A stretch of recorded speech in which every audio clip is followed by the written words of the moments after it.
This episode of Paddling TV is brought to you by Bic Sport Paddle Surf, helping you have more fun and fitness on the water since 1979.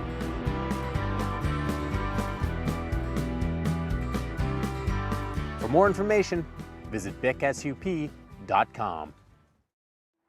One of the great things about stand-up paddleboarding is that because we're standing up, we're able to walk around and move freely on this board, which is something you just can't do in other paddle sports.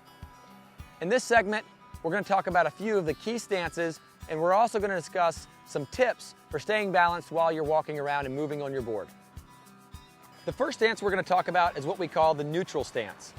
This is the stance that you start off with as a beginner, where both feet are pointed forward towards the nose of the board. This is a great position because it allows you to paddle effectively on both sides equally. If you turn your toes towards one rail and also step back ever so slightly with one foot, this really allows you to rotate your hips and shoulders towards that side of the board. This is called a staggered stance. This is really useful for draw strokes and also for forward strokes if you plan to paddle on one side for an extended period of time. The next stance we're going to talk about is the hybrid stance. In the hybrid stance, my front foot is still pointed forward just like in the neutral position, but my back foot has moved back and is angled at about 45 degrees. My heel is along the center line of the board. And what this does is it allows me to rotate the board edge to edge, and it also still allows me to balance nose to tail.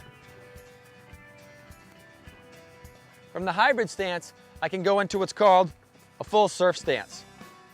As the name suggests, this position is great for surfing waves, but it's pretty unstable on flat water because you don't have any forward momentum.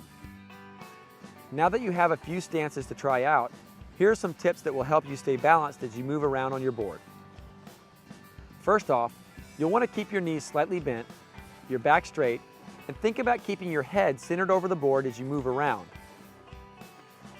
The simplest way and most stable way if you're new to the sport of stand-up paddleboarding for moving on your board is using your paddle as a point of contact. Once that paddle is on the board, you can actually put a little bit of weight on it and move your feet one at a time, forward or backwards on the board. The next, a little bit more advanced technique is actually to hop. In this technique, I'm unweighting both feet at the same time and just slightly lifting them off the board. Another way to walk on the board is by shuffling my feet. If I shuffle my feet, I'm unweighting them so that I don't put a lot of pressure on the board with one foot or the other.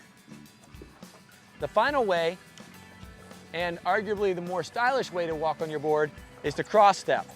In this technique, we're crossing our feet over themselves.